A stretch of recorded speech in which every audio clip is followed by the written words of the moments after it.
As part of its medical reform plans, South Korea will enable junior doctors to get trained not only at large hospitals, but also at smaller ones as well.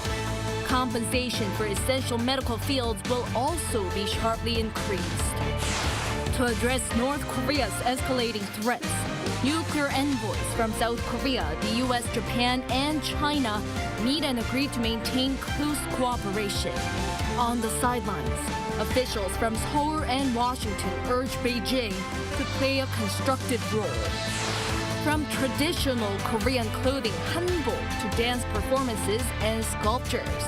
The 2024 to 2025 Korea-Italy Year of Cultural Exchange is underway, introducing diverse Korean culture to Italy beyond K-pop and K-dramas.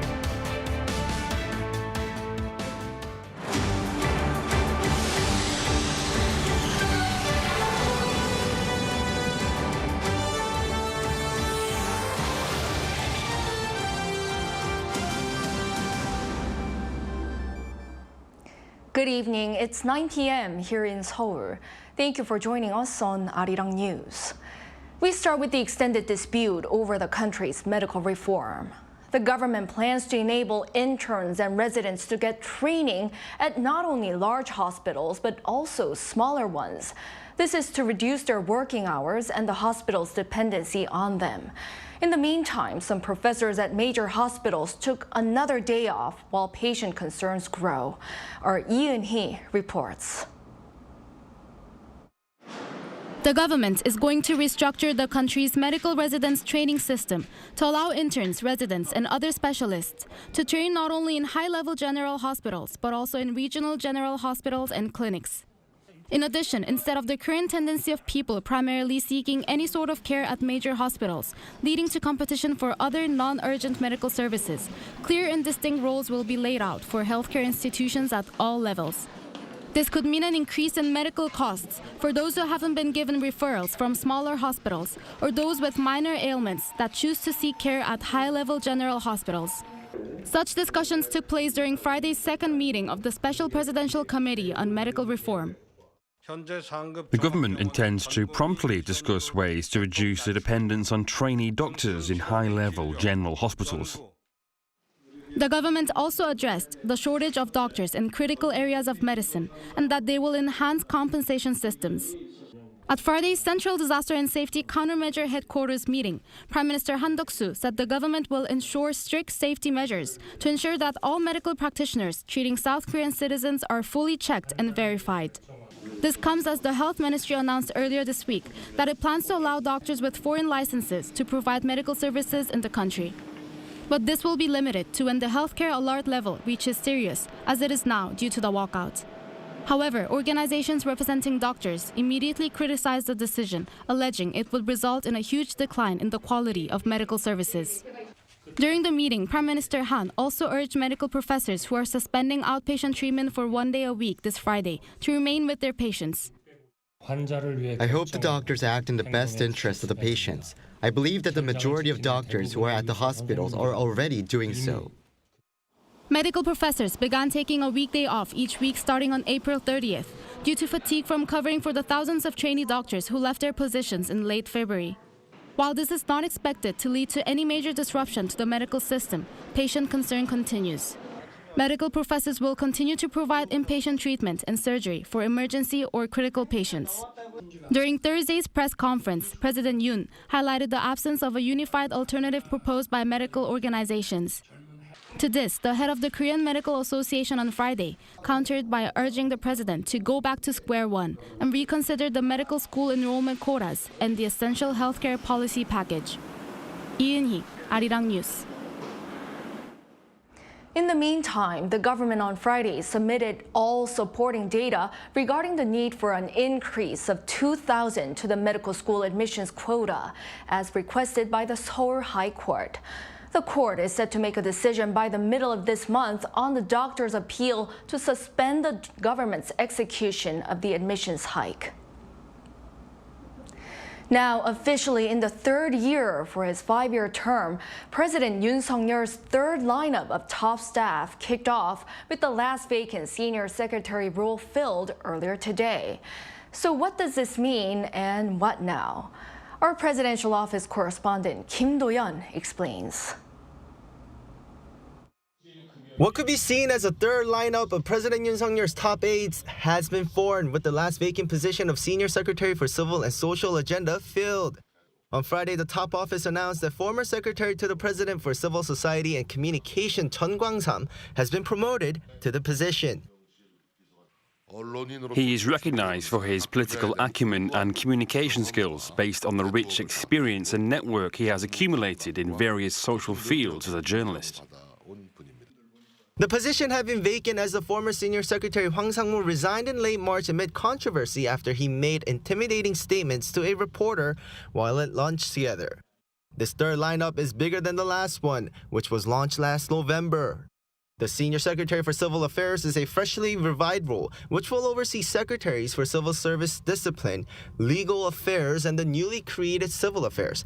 Civil Affairs Senior Secretary role was scrapped by President Yoon himself, a pledge he made during his campaign because the position had previously been seen as a role that helped the president abuse their power to control investigative offices. 그 기조를 지금까지 쭉 유지를 해 왔는데 아무래도 이 민심 이 청취 기능이 너무 취약해서 그동안 취임한 이후부터 뭐 언론 사설부터 뭐 주변의 조언이나 이런 것들을 많이 받았습니다. Such a structural reshuffle comes after the ruling People Power Party's loss in the general election a month ago, and all top staff showed their intention to resign in response. The Chief of Staff and Senior Secretary for Political Affairs were the only resignations accepted, with new members appointed hoping for a bounce back from the loss. The president still has work to do with the reshuffle, the cabinet. Prime Minister Han Duck-soo has shown his intention to resign after the election loss as well, and President Yoon, during the 2-year anniversary press conference, said it's time to change the atmosphere in each ministry, to communicate more, and to get closer to addressing the public welfare. While he says he's not in a hurry, it's a tough situation, as these roles will require the opposition-led parliament's cooperation. Kim Do-yeon, Arirang News. Upon 2 years since taking office, President Yoon on Friday promised to tame inflation as he reached out to citizens in central Seoul. Yoon's office says the South Korean leader spoke with office workers strolling along the Cheonggyecheon stream to hear what they had to say. He promised to do his best to stabilize price levels in a way that's tangible for citizens. He reissued his pledge at a nearby fruit and veg market where he engaged with merchants and shoppers. Following the April 10th general election, where the ruling People Power Party saw a crushing defeat, the president has attributed the failure to the lack of tangible improvements in people's livelihoods and his lack of communication with the public. He has promised to make improvements on both fronts throughout the rest of his term. Foreign Minister Cho is set to visit China next week as South Korea seeks to mend relations with China before the country's leaders meet for a summit in Seoul. The Foreign Ministry announced Friday that his visit will take place for 2 days, starting from May 13th, to hold talks with his Chinese counterpart, Wang Yi. They're expected to address North Korea issues as well as a trilateral summit between the leaders of South Korea, Japan, and China that'll likely take place later this month in Seoul. This is Cho's first visit to China since he took office in January. It's also the first visit to Beijing by a South Korean foreign minister in more than 6 years. Amid growing concern over North Korea's threats, South Korea's nuclear envoy held talks with his counterparts from the U.S., Japan, and China. Officials from Seoul and Washington reaffirmed their commitment to closely cooperate while calling on China to play a constructive role. Our foreign affairs correspondent Bae Eun-ji has the details.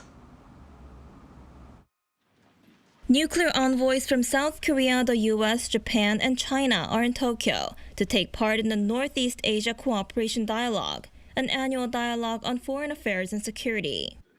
On the sidelines of the event, South Korea's Lee Jun-il, Director General for North Korean Nuclear Affairs at Seoul's Foreign Ministry, met with his American counterpart, Chung Pak, on Friday, and stressed the need to call on China to play a constructive role in addressing North Korean issues.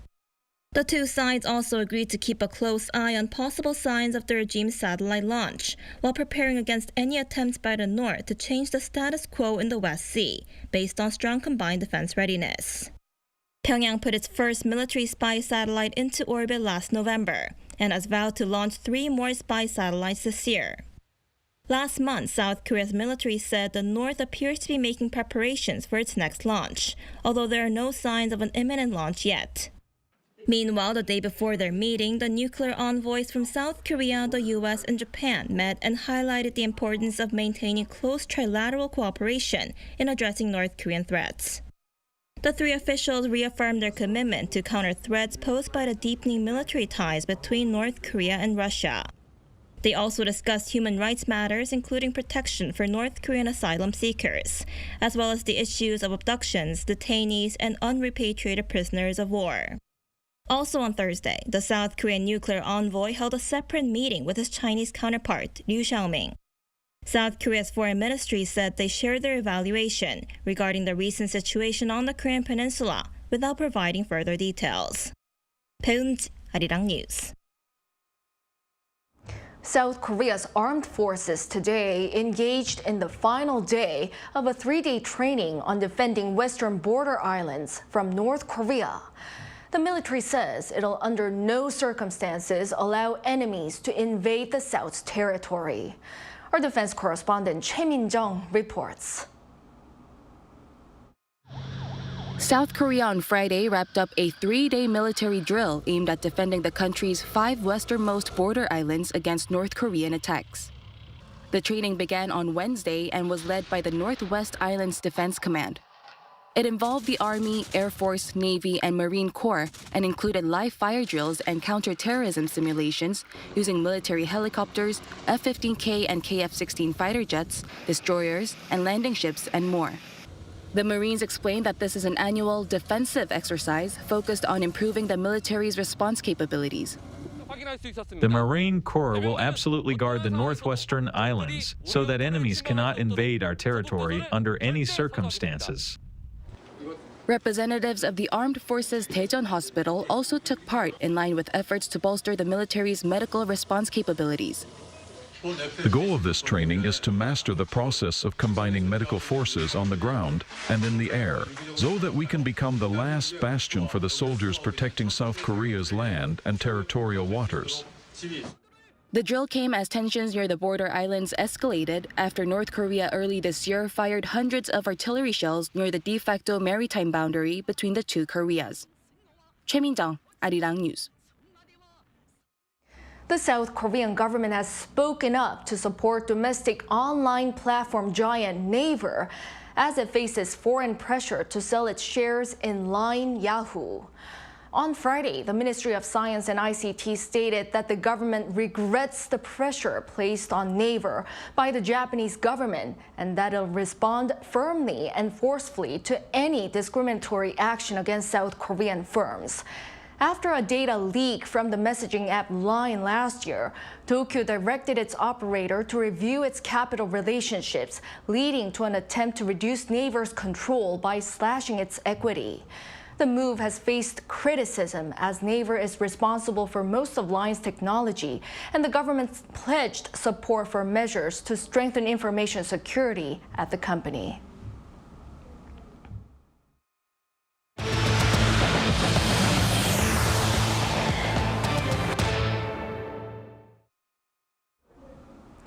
In the Middle East, Israel shares its firm intentions to push ahead with a ground mission into Rafah, regardless of U.S. weapon support.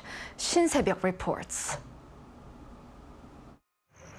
In a video message on Thursday, Israeli Prime Minister Benjamin Netanyahu said Israelis were ready to fight with their fingernails, pushing back against the U.S. warning that it would halt weapons support for a planned operation in Gaza. If necessary, we will fight with our fingernails. But we have much more than fingernails, and with that same strength of spirit, with God's help, together we will win. Chief Israeli military spokesperson Daniel Hagari also confirmed that there was sufficient ammunition to carry out all planned military operations. The army has munitions for the missions it has planned, and for the missions in Rafah too, we have what we need. Defense Minister Yoav Gallant also expressed a firm commitment to the Rafah operation, stating the goal of achieving security would not be given up. The state of Israel cannot be subdued. We will stand strong. We will achieve our goals. We will hit Hamas, we will hit Hezbollah, and we will achieve security. As of Thursday, the Israeli military reported that 150,000 civilians have evacuated from eastern Rafah. They added that during the operation, at least 10 Hamas underground tunnels were discovered and 50 Hamas militants were killed. Meanwhile, the White House, while stating that the decision ultimately rests with Israel, maintained pressure, arguing that an attack on Rafah would only undermine Israel's position. An enduring defeat on Hamas certainly remains the Israeli goal, and we share that goal with them. Smashing into Rafah, in his view, will not advance that objective. This came amid reports that both Israeli and Hamas delegations have exited ceasefire negotiations in Cairo. To that, Washington said it was assessing Hamas' response to a proposed ceasefire and hostage release deal, but did not disclose any details of what was agreed. Shin Se-byuk, Arirang News. Foreign investors remained net buyers on the local bourse for the 6th straight month in April. Data from the Bank of Korea on Friday showed that the total net inflow of foreign investment in stocks and bonds amounted to more than $4 billion last month. And offshore investors have maintained their buying trends since November last year. The central bank mainly attributed the net inflow in April to optimistic forecasts for local chip makers. An African culture festival kicked off in Seoul on Friday to celebrate the rich culture of African countries with the people of South Korea.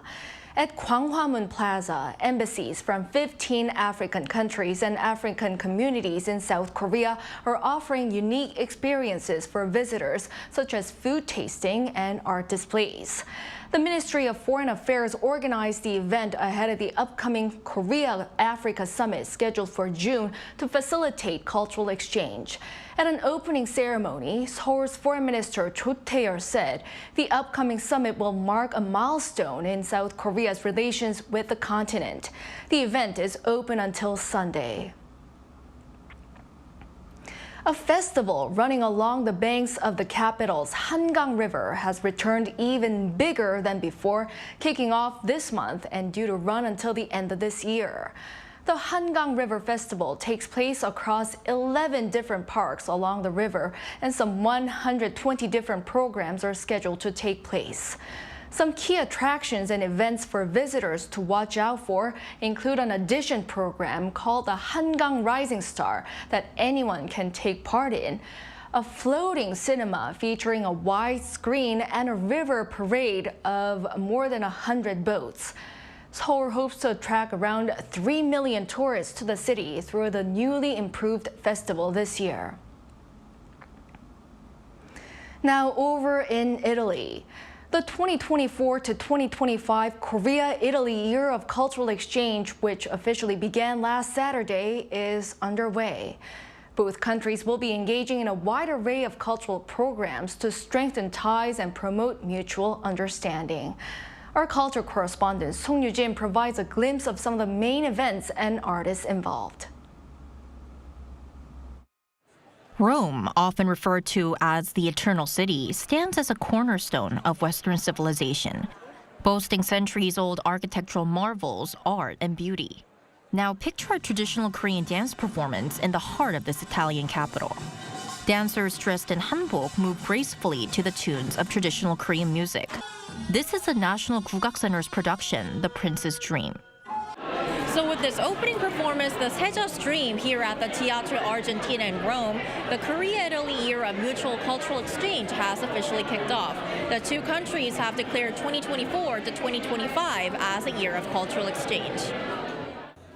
This performance tells the tale of a crown prince stepping out of the palace to learn, feel, and understand the lives of his people. Accompanied by traditional music and dances such as Tepengmu, dance to hope for a prosperous world, and Saipurichum, dance to comfort departed souls. This show holds particular significance as we celebrate 140 years of diplomatic relations between Korea and Italy. The Korea-Italy year of cultural exchange was declared by the leaders of the two countries during their summit in Seoul last November to enhance bilateral ties through cultural diplomacy. The project comes in perfect timing, as Korean culture has seen a surge in popularity in Italy over the past several years. The reason why certain Italians became very interested on Korea drama and etc. Yeah, so COVID plus the widespreading, Netflix, and second and third, I would say that students start to become very curious about. They want to know more about Korea beyond what they see, and for this reason, the number of students increase continuously. As part of the initiative, the Culture Ministry will organize exhibitions featuring experienced Korean artists, tourism fairs, and festivals showcasing contemporary dance and cinema in Italy. Renowned Korean sculptor Park Eun-sun's Colonna Infinita will be showcased at key landmarks in Rome, including the Piazza Bocca della Verita, for 4 months, starting in June. I've been living and working in Italy for 31 years. I'm really grateful that my pieces will be showcased in Rome as part of the Korea-Italy Year of Cultural Exchange and the 140th anniversary of diplomatic relations between the two countries. Through these efforts, the Korea-Italy Year of Cultural Exchange aims to introduce the diverse facets of Korean culture, not just K-pop and K-dramas. But if you ask about Korea, they talk about Hallyu, all contemporary things. Skincare, beauty, technology, high technology, all these things. It's like if Korea from a very poor country became rich and there's no history behind. While Korea is predominantly known for its modern cultural experts, like K-pop and dramas in Italy, it's important to recognize Korea's rich historical heritage and the diverse cultural treasures it offers, which we aim to introduce to Italy. Throughout this year and the next, both countries hope to discover and explore more of each other's culture. 송유진, Arirang News, Rome.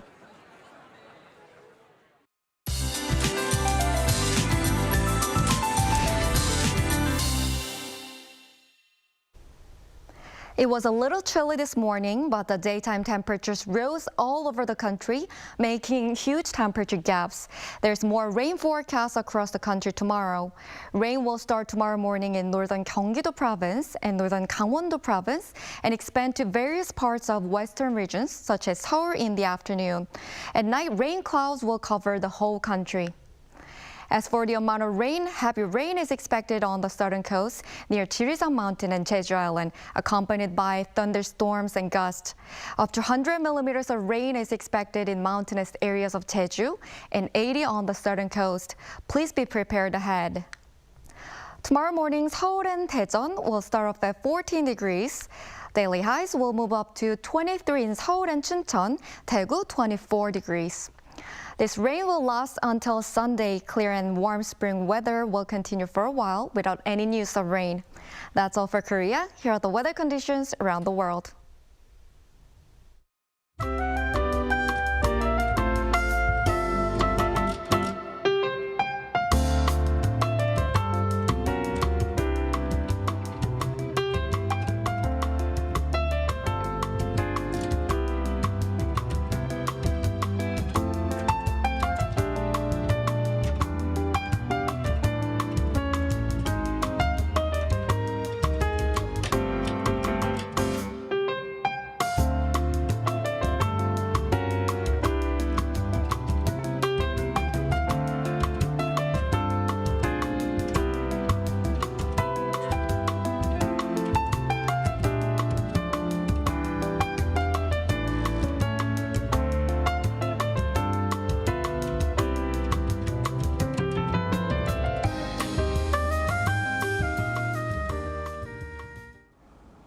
Well, that is all for this newscast tonight. Thank you for watching. Hope everyone has a great weekend and a good night.